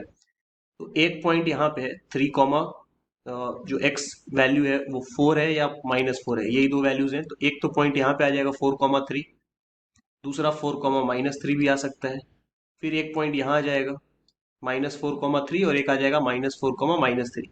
तो इस तरीके से ये एक रेक्टेंगल हमारे पास फ्रेम होता हुआ नजर आ रहा है, ये एक रेक्टेंगल बन गया। तो अगर हम देखें तो ये वैल्यू कितना हो गया, ये हो गया 8, ठीक है, ये -4 से 4 तक का जो लेंथ ऑफ रेक्टेंगल है वो आ गया 8, और -3 से 3 तक जा रहे हैं तो ये कितना हो गया, ये बन गया 6। सो एरिया ऑफ रेक्टेंगल कितना हो गया, 8 into 6 which is 48 square units, 48 square units. तो यहाँ पे कौन सा ऑप्शन करेक्ट है, ए ऑप्शन। नेक्स्ट क्वेश्चन की तरफ चलते हैं। क्वेश्चन नंबर 17 में गिवन है कि इफ ओमेगा और डब्लू जो भी यहाँ पे सिंबल है अल्फा प्लस आई बीटा है, जहाँ पे बीटा नॉट इक्वल टू 0 है और जेड नॉट इक्वल टू 1, यहाँ पे एक कंडीशन सेटिस्फाई किया गया कि ये जो ब्रैकेट है ये प्योरली रियल होगा। और प्योरली रियल का मतलब ये होता है कि अगर कोई complex number let suppose z1 है तो वो प्योरली रियल है अगर, तो उसका कंजुगेट भी उसी के इक्वल होगा, ये प्योरली रियल का कॉन्सेप्ट होता है, ठीक है। तो ये अगर समझ में हमें आ रहा है तो इसी से स्टार्ट करेंगे इस क्वेश्चन को। Omega minus omega bar Z divided by 1 minus Z, अगर ये प्योरली रियल होगा तो इसका ओवरऑल पूरा का पूरा कंजुगेट अगर लेंगे तो वो सेम टू सेम इतना ही आना चाहिए, जिसका कंजुगेट हमने लिया है।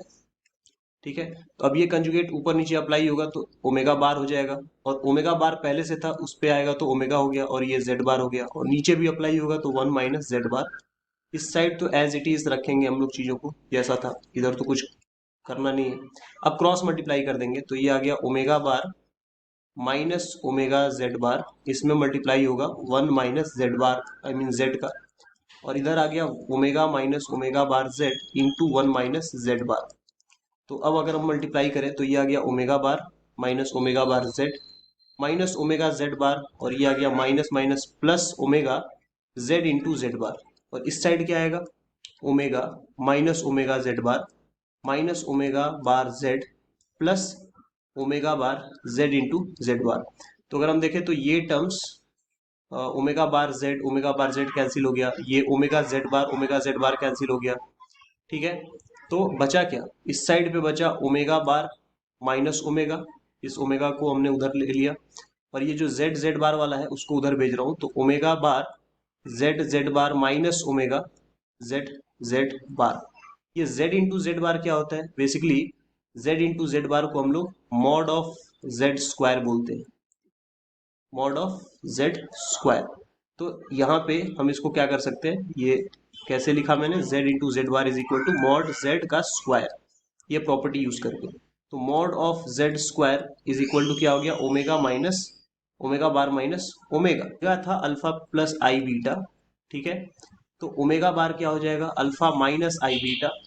तो ओमेगा बार माइनस ओमेगा का वैल्यू क्या आ जाएगा, अगर मैं अल्फा माइनस आई बीटा से अल्फा प्लस आई बीटा सब्ट्रैक्ट करूंगा तो minus 2 times of I beta आ जाएगा, और beta not equal to zero given था, इसका मतलब ये omega bar minus omega is not equal to zero. और अगर ये नॉट इक्वल टू जीरो है, अगर जीरो नहीं है तो ये बेसिकली हम लोग यहाँ पे कैंसिल कर सकते हैं rather। अगर जीरो होता तो कैंसिल नहीं कर सकते थे, बट अभी ये इजीली कैंसिल आउट हो जाएगा। सो वी कैन से और मॉड जेड का स्क्वायर इज इक्वल टू 1, या फिर यहाँ से क्या कंक्लूड कर सकते हैं that mod z is equal to 1। तो मॉड जेड 1 रहना चाहिए, बट ये भी गिवन है कि जेड 1 नहीं रहना चाहिए, तो वो कंडीशन तो है ही है साथ में, तो ऑप्शन नंबर डी करेक्ट हो जाएगा, मॉड जेड 1 बट जेड 1 नहीं होना चाहिए। तो नेक्स्ट क्वेश्चन की तरफ बढ़ते हैं। नेक्स्ट क्वेश्चन है the smallest positive integer n for which 1 plus I by 1 minus I पे power n that should be 1। तो यहाँ पे 1 plus I by 1 minus I, इस टर्म को पहले हम जरा रैशनलाइज कर लें। तो 1 प्लस आई में ऊपर भी 1 प्लस आई एक और मल्टीप्लाई कर देता हूँ, और नीचे 1 माइनस आई था वो भी 1 प्लस आई से मल्टीप्लाई हो गया। ऐसा करने से ऊपर बन गया 1 प्लस आई का होल स्क्वायर, और नीचे बन गया 1 का स्क्वायर माइनस आई का स्क्वायर। ब्रैकेट को ओपन करेंगे तो 1 plus 2 I minus i square आएगा, I mean plus i square आएगा, और नीचे आई स्क्वायर का वैल्यू होता है -1, तो नीचे आ गया 2। अब ये 1 और आई स्क्वायर तो कैंसिल हो गया, क्योंकि आई स्क्वायर का वैल्यू होता है माइनस आई, तो ये ओवरऑल आ गया आई। इसका मतलब ये जो एक्सप्रेशन है वो कुछ और नहीं, आई पे पावर n वैल्यू पूछा जा रहा है कि n का minimum value smallest positive integer क्या होगा। तो हमें पता है कि आई स्क्वायर का वैल्यू -1 होता है, तो पहली बार आई कि किस पावर के लिए वैल्यू 1 आता है, आई टू द पावर 4 के लिए, therefore the smallest positive value will be 4, option number ए। चलते हैं नेक्स्ट क्वेश्चन की तरफ, क्वेश्चन नंबर 19। क्वेश्चन नंबर 19 में क्या बोलता है क्वेश्चन नंबर 19 में क्या गिवन है कि if z1 z2 z3 are complex numbers such that mod of z1 mod of z2 mod of z3 is equal to mod of 1 by z1 plus mod of I mean 1 by z2। Question number 19 में it says कि z1 z2 z3 complex number है such that कि इन तीनों का जो mod है वो भी 1 है, और 1 by z1 plus 1 by z2 plus 1 by z3 का भी मॉड क्या है 1 है। तो हमें बताना है कि z1 plus z2 plus z3 का मॉड कितना होगा। तो इस पर्टिकुलर क्वेश्चन में हम कैसे स्टार्ट कर सकते हैं कि अगर z1 z2 z3 का मॉड 1 है तो उसका स्क्वायर भी क्या हो जाएगा 1 होगा, राइट। z2 का मॉड का स्क्वायर z3 के मॉड का स्क्वायर, ये सब वैल्यू भी 1 होगा। डेफिनेट फॉर्मेट में आ गया तो इसको हम लोग लिख सकते हैं z इंटू z1 का बार, I mean z1 into z1 का बार। इसको हम लोग ऐसे ही लिख सकते हैं z2 इंटू z2 का बार, और इस स्क्वायर को लिख सकते हैं z3 इंटू z3 का बार, दैट इज 1। तो अब यहां से हम लोग जो ये वाला एक्सप्रेशन था 1 बाई z1 करके, इसमें कुछ चेंजेस ला सकते हैं। 1/z1 की जगह पे हम क्या लिख सकते हैं, अगर मैं इस वैल्यू को और इस वैल्यू को कंपेयर करूं तो 1/z1 की जगह आ जाएगा z1 बार, प्लस 1/z2 की जगह अगर मैं इसका यूज करूं और z2 को इस साइड भेज दूं 1 से कंपेयर करके, तो ये हो जाएगा z2 बार और ये हो जाएगा z3 बार, इसका मॉड ये बेसिकली हम बात कर रहे हैं। तो एक साथ ही मॉड ले लेते हैं फिर, z1 plus z2 plus z3, इसका मॉड क्या हो जाएगा, that we can think of. तो ये वैल्यू है 1, तो इसके बेसिस पे हम क्या कंपैरिजन या क्या कंक्लूजन निकाल सकते हैं वो हम यहाँ पे समझ सकते हैं। लेट सपोज x प्लस आई वाई कोई कॉम्प्लेक्स नंबर है, तो मॉड ऑफ z क्या होता है, square root of x square plus Y square. तो अगर z बार की बात करूं तो वो x माइनस आई वाई होता है, तो उस z बार का भी मॉड कितना होगा, root of x square plus Y square. इसका मतलब चाहे कॉम्प्लेक्स नंबर z हो या चाहे उसका कॉम्प्लेक्स कंजुगेट, उन दोनों का मॉड तो बेसिकली सेम ही आएगा, राइट। तो इसीलिए अगर z1 plus z2 plus z3 के कंजुगेट का मॉड 1 है, तो हम क्या बोल सकते हैं कि therefore mod of z1 plus z2 plus z3, इसका भी वैल्यू क्या होगा, 1 होगा। तो करेक्ट ऑप्शन हो जाएगा सी। ऑप्शन पे जाने से पहले आपको बता दें कि पेड कोर्सेज भी एमयू बीटेक के लिए प्रोवाइड की जाती है। आप डिस्क्रिप्शन से ऐप के लिंक के द्वारा ज्वाइन कर सकते हैं और best of the best content का यूज कर सकते हैं। क्वेश्चन नंबर 20 पे चलते हैं। यहाँ पे हमारे पास क्वेश्चन नंबर 20 है। इस क्वेश्चन में क्या बोला जा रहा है कि if z minus Z bar plus Z bar का mod that is equal to 2 then z lies on. तो यहाँ पे z के बारे में पूछा गया है कि z किसके ऊपर लाई करेगा, सर्किल, स्क्वायर, इलिप्स या लाइन। तो z का जो नोटेशन होता है, रिप्रेजेंटेशन होता है, वो होता है x प्लस आई वाई। तो z बार क्या हो जाएगा, x माइनस आई वाई। तो अगर मैं z माइनस जेड बार लिखूं तो ये हो जाएगा 2i y, राइट। और अगर z प्लस जेड बार लिखूं तो ये हो जाएगा 2x।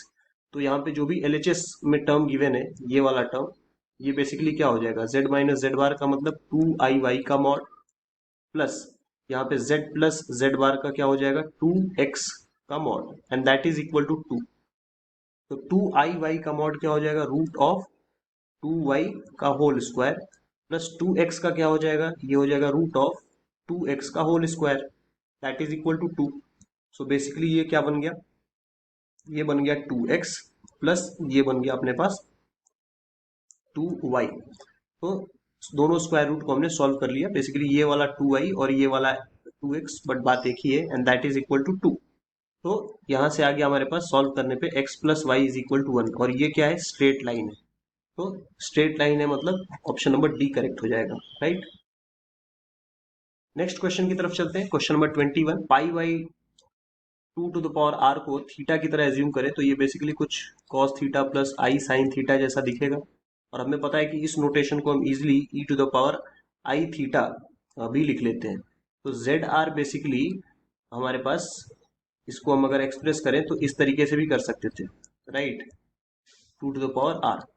और अगर हमें ये मल्टीप्लीकेशन देखना है कि z0, z1, z2 and so on, ये वैल्यू क्या होगा, तो z0 का मतलब क्या, e to the power i, और pi by 2 to the power 0 हो गया, ठीक है।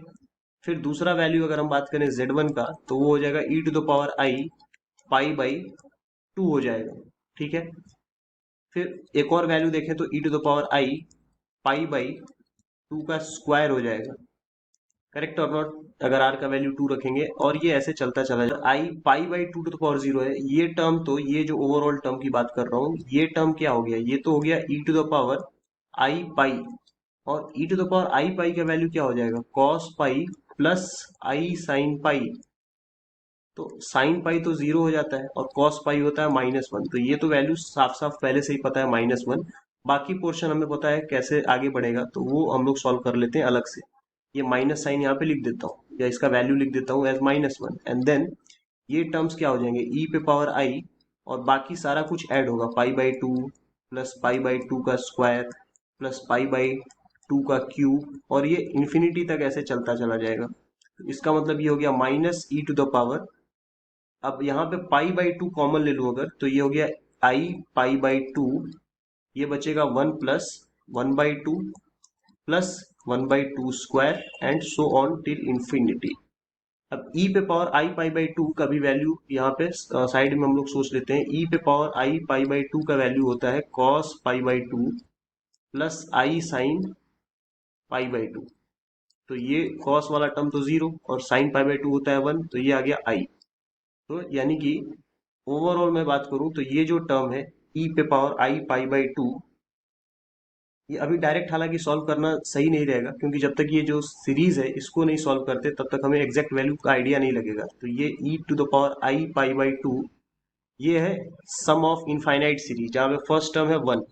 तो सम ऑफ इनफाइनाइट सीरीज अगर हमारे पास a plus a r plus a r square इस टाइप से इन्फिनिटी तक रहता है, तो sum of infinity terms is a by one minus r, ये फॉर्मूला होता है। ठीक है, तो ये टॉप पे मैं कुछ इंपॉर्टेंट चीजों को मेंशन कर रहा हूँ। तो a वन है, माइनस आर क्या है अपना वन बाई टू।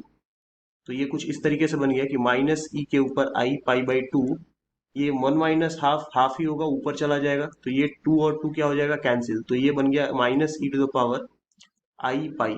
और e to the power i pi कितना था माइनस वन, तो माइनस वन पहले था और एक और माइनस वन आ गया, आंसर कितना हो जाएगा वन।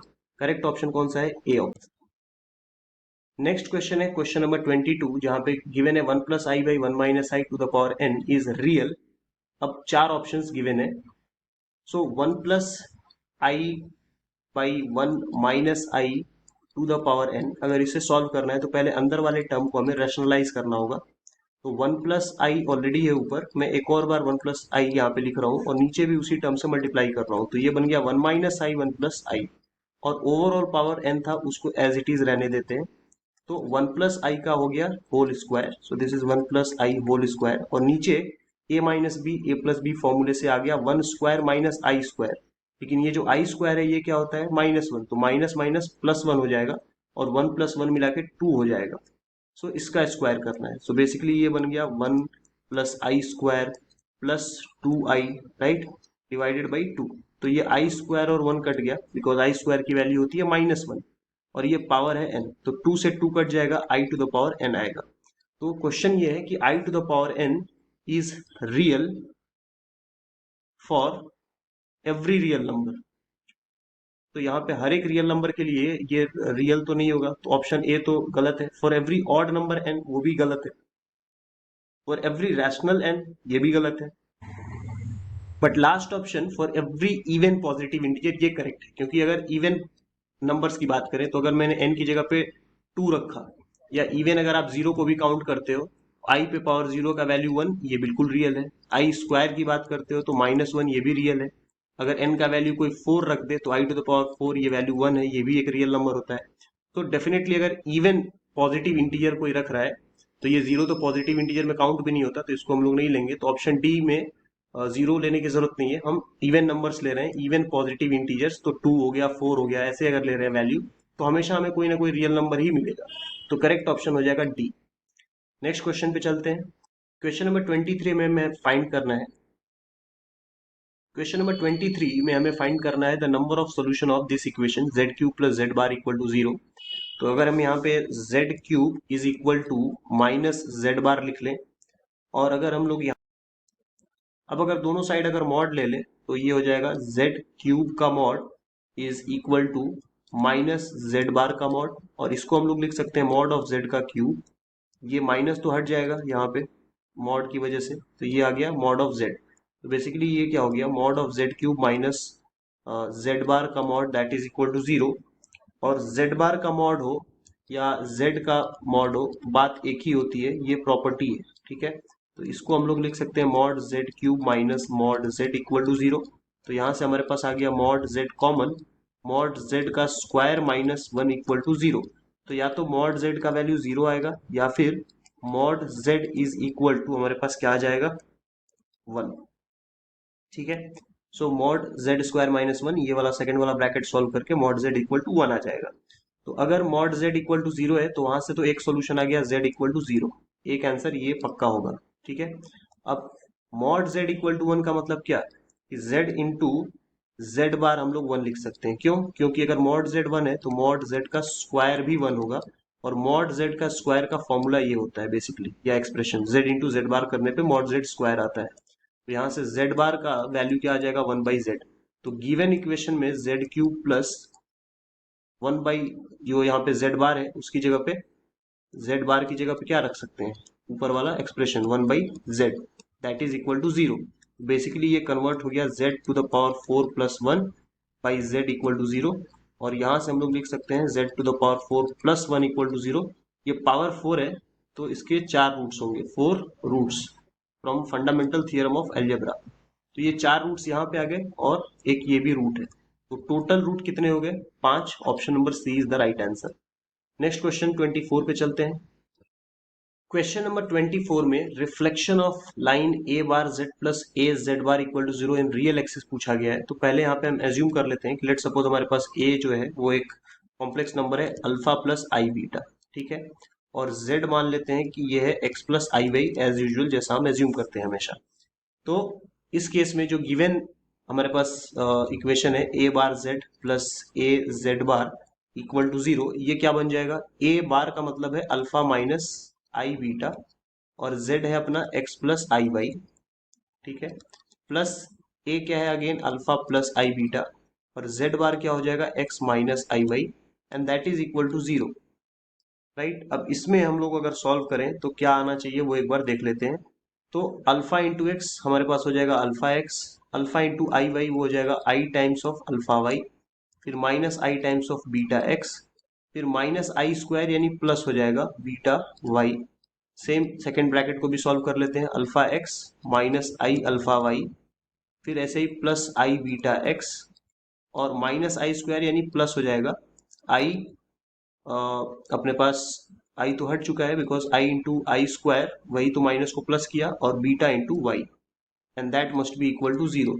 तो ये आई बीटा एक्स कैंसिल हो गया, आई अल्फा वाई कैंसिल हो गया and if you see we have 2 alpha x और 2 बीटा वाई, बट ये पूरा का पूरा 0 है तो 2 कॉमन लेके उधर सेंड कर सकते हैं। तो alpha x plus beta y 0 आ गया, या फिर मैं ऐसे भी बोल सकता हूँ कि जो y का वैल्यू है वो आ गया minus alpha by beta x. ये एक्सप्रेशन हमारे पास आ चुका है। तो इस लाइन का रिफ्लेक्शन हमें किस में देखना है, रियल एक्सिस यानी एक्स एक्सिस में। जो कोऑर्डिनेट सिस्टम का एक्स एक्सिस है वही रियल एक्सिस की तरफ बिहेव करता है। सो वी कैन से कि रिफ्लेक्शन ऑफ जो भी लाइन हमारे पास अभी आया सॉल्व करके, reflection of y equal to minus alpha by beta x in x axis, ये क्या होता है, इस y is equal to alpha by beta x हो जाता है, ठीक है, अल्फा बाई बीटा एक्स हो जाता है। इसका मतलब इसको रीअरेंज करें तो alpha x minus beta y is equal to 0 बोल सकते हैं। और अब अल्फा क्या है और बीटा क्या है वो हमें थोड़ा सा सोच के लिख लेना है, तो आंसर हमारे पास आ जाएगा। और एक्स और वाई को भी हमें रीअरेंज कर लेना है थोड़ा, तो जैसे कि अल्फा बीटा एक्स और वाई के बारे में हमें इस इक्वेशन को, तो ये हो जाएगा alpha x minus beta y is equal to 0। अब इसमें दो काम कर सकते हैं, एक तो ऑप्शंस में हम लोग जो भी ए और जेड है, राइट, ए बार जेड बार ये सब हम सब्स्टिट्यूट करके चेक करें कि कौन सा सेटिस्फाई कर रहा है।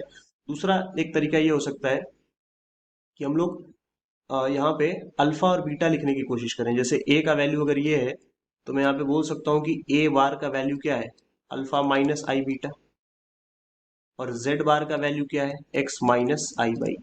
तो अगर मुझे अल्फा लिखना होगा तो क्या मैं कुछ ऐसा लिख सकता हूँ, कुछ कॉन्सेप्ट यहाँ पे मैं आपको बता रहा हूँ सो दैट ये क्वेश्चन अच्छे से समझ में आ जाए। अगर मैं ए प्लस ए बार लिखता हूँ तो ये 2 अल्फा हो जाएगा, ठीक है। तो इसका मतलब मैं अल्फा की जगह क्या लिख सकता हूँ, ए प्लस ए बार बाई 2, तो यहाँ लिख देंगे ए प्लस ए बार बाई 2। और x की जगह क्या लिख सकते हैं हम लोग, सेम इसी तरीके से इसी कॉन्सेप्ट के बेसिस पे अगर मैं z प्लस जेड बार लिखूंगा तो यहाँ पे 2x आएगा, यानी कि मैं क्या लिख सकता हूँ, x की जगह पे z plus Z bar by 2, right. तो यहाँ पे x की जगह पे आ गया z plus Z bar by 2। इसी तरीके से माइनस अगर मुझे बीटा लिखना होगा तो बीटा के लिए मैं क्या अरेंजमेंट करूंगा, a माइनस ए बार करने पे अल्फा अल्फा कट जाएगा, ठीक है। अगर मैं a माइनस, यहाँ पे मैं करके आपको शो करता हूँ, अगर मैं लिखता हूँ a माइनस ए बार तो अल्फा अल्फा तो कट जाएगा, क्या बचेगा 2 आई बीटा, इसका मतलब बीटा की जगह मैं क्या लिख सकता हूँ, a minus a bar divided by 2i। और इसी तरीके से अगर मैं y के बारे में लिखना चाहता हूं तो वो हो जाएगा z minus Z bar by 2i।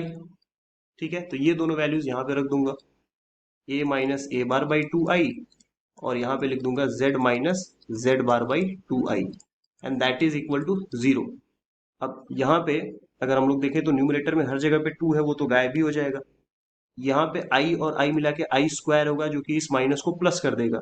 तो ओवरऑल क्या बचेगा हमारे पास, a plus a bar z plus Z bar minus minus ये आई स्क्वायर मिला के ये बीच वाले माइनस को प्लस कर दिया, a माइनस ए बार फिर z minus Z bar, and that is equal to 0। अगर हम लोग मल्टीप्लाई करना स्टार्ट करें तो ये होगा a z plus a z bar plus a bar Z plus a bar z bar plus again a z minus a z bar minus a bar Z plus a bar z bar, and that is equal to 0।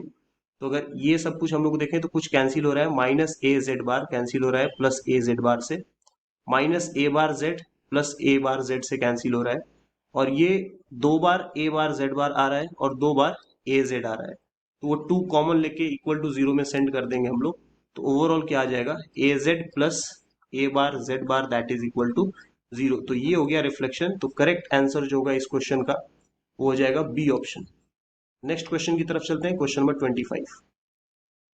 Question number 25 में एक determinant question number 25 में हमें एक determinant solve करना है। तो एक बार हम लोग इस डिटर्मिनेंट को सॉल्व करने के लिए फर्स्ट रो के अलॉन्ग एक्सपेंड कर लेते हैं।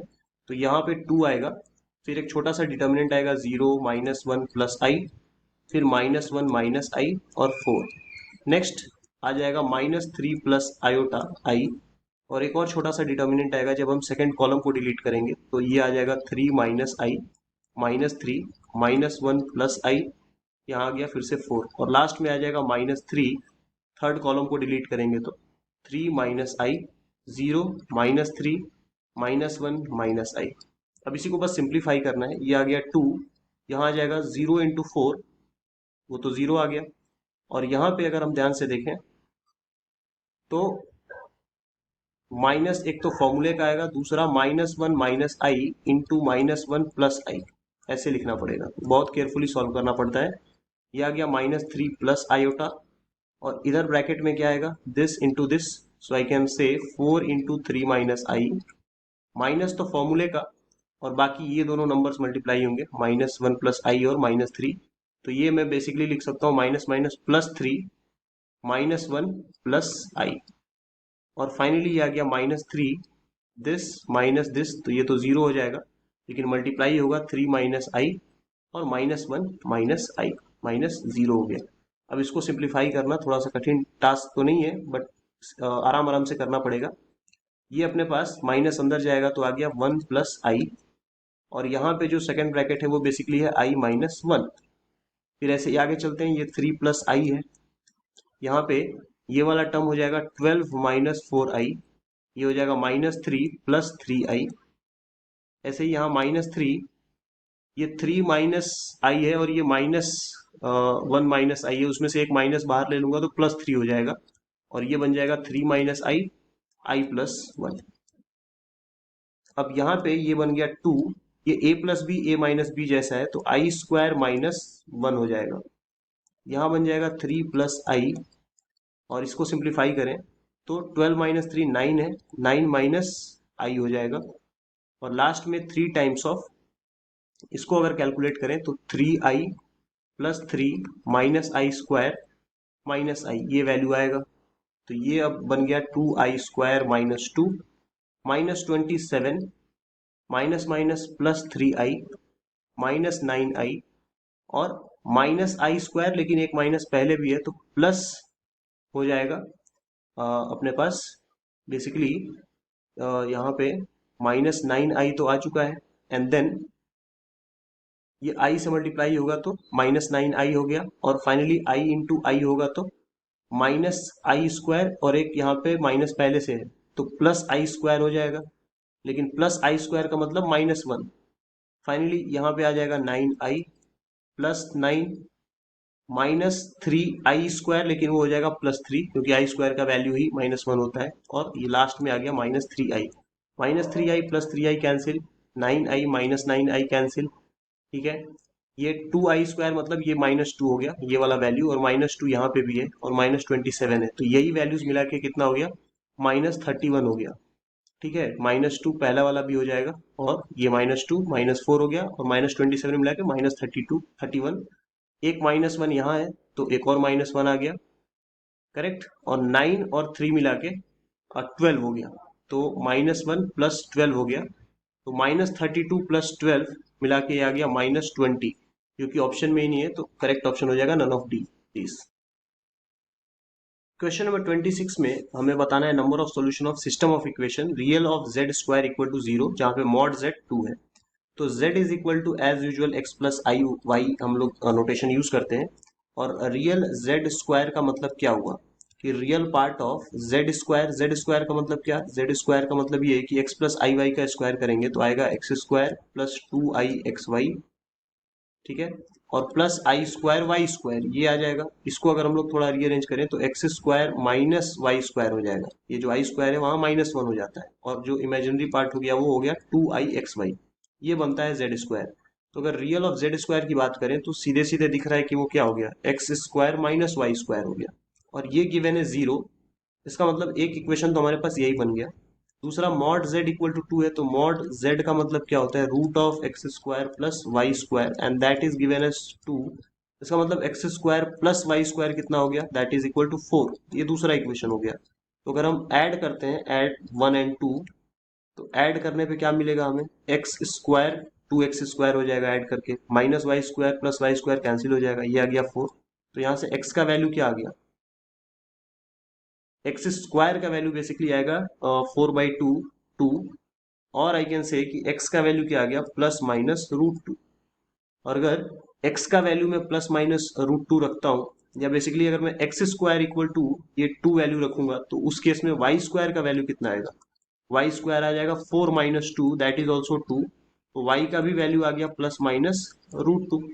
तो बेसिकली यहाँ पे चार पॉसिबिलिटीज हो सकती हैं कि x और y का क्या क्या वैल्यू हो। x√2 हो तो उस पर्टिकुलर केस में जो y का वैल्यू है वो √2 भी हो सकता है, और x√2 है तो ये -√2 भी हो सकता है। वैसे ही अगर x का वैल्यू -√2 है तो y का वैल्यू √2 आएगा, और अगर ये -√2 है तो ये भी -√2 आ सकता है। तो ये सभी पॉसिबिलिटीज यहाँ पे हो सकती हैं। तो चार यहाँ पे सॉल्यूशंस होंगे इस पर्टिकुलर सिस्टम ऑफ इक्वेशन के, तो ऑप्शन नंबर ए करेक्ट हो जाएगा। क्वेश्चन नंबर 27 की तरफ चलते हैं। क्वेश्चन नंबर 27 में यहाँ पे एक कॉम्प्लेक्स नंबर गिवन है जिसको हमें पोलर फॉर्म में लिखना है। तो z is equal to i - 1 divided by cos π/3 यानी cos 60, उसका वैल्यू होता है 1/2, प्लस i sin 60 मतलब √3/2, ये लिख लिया हमने, करेक्ट।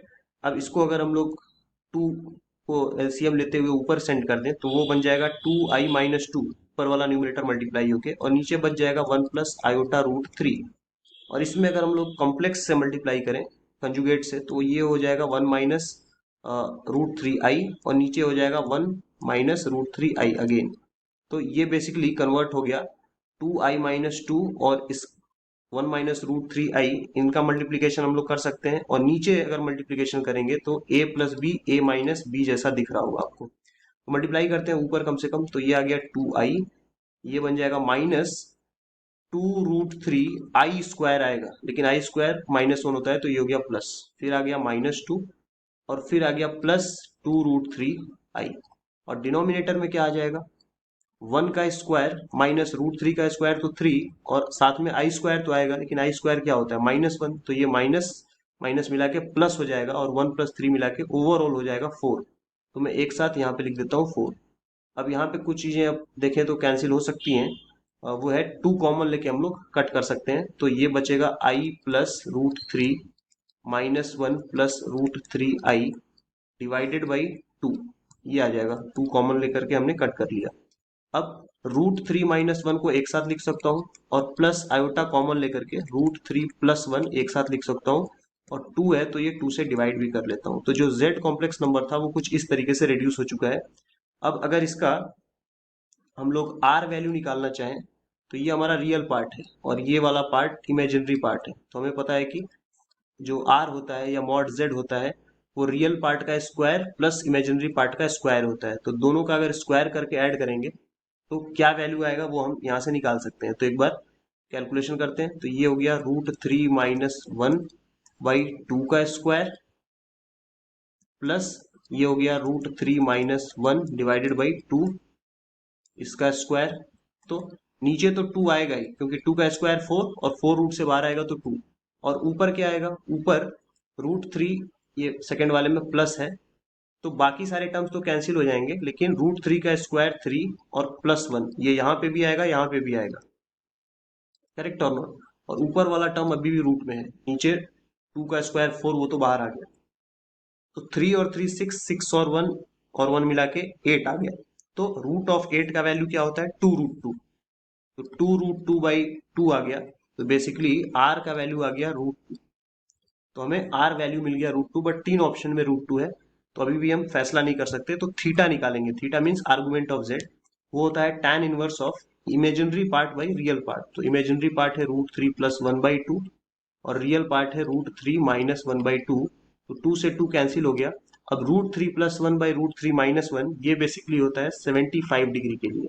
अब ये सब वैल्यूज याद रखना पड़ेगा, अदरवाइज प्रॉब्लम होगा। तो 5π/12 होता है 75 डिग्री। ठीक है, π/12 में आपको बता दूं कि 180 डिग्री बाई 12 ये वैल्यू होता है 15 डिग्री। तो 15 में 5 से मल्टीप्लाई करेंगे तो 5π/12 75 डिग्री होगा। तो थीटा इतना आ गया। तो पोलर फॉर्म क्या होता है कि z इज इक्वल टू, ठीक है, z is equal to r cos theta plus iota sine theta, i sine theta, ये होता है आपका पोलर फॉर्म। तो ये आ गया √2 और यहाँ पे हम लिख सकते हैं cos 5π/12 plus i sign 5π/12, correct. ये अपना पोलर फॉर्म आ चुका है। और यहाँ पे ऑप्शंस में देखें तो यहाँ पे ये r जहाँ जहाँ पे लिखा हुआ है बेसिकली वो z है, कॉम्प्लेक्स नंबर। r का वैल्यू तो ये है √2, ठीक है। तो ये z इज इक्वल टू, इस फॉर्मेट में देखें तो फर्स्ट ऑप्शन साफ साफ दिख रहा है कि 5π/12 वहां पे है और r का वैल्यू √2 है। तो ये था क्वेश्चन नंबर 27। सो ये थे AMU BTech कॉम्प्लेक्स नंबर के PYQs। आई होप कि आपको सारे के सारे वीडियो सॉल्यूशंस इस पर्टिकुलर टॉपिक के जो PYQs के मैंने सॉल्व किए वो आपको बिल्कुल अच्छे तरीके से क्लियर हो गए होंगे। और भी इसी तरीके के वीडियोस के लिए जुड़े रहें STBG के साथ। इसी के साथ आज की वीडियो को करते हैं समाप्त। Bye bye, take care, see you in another video.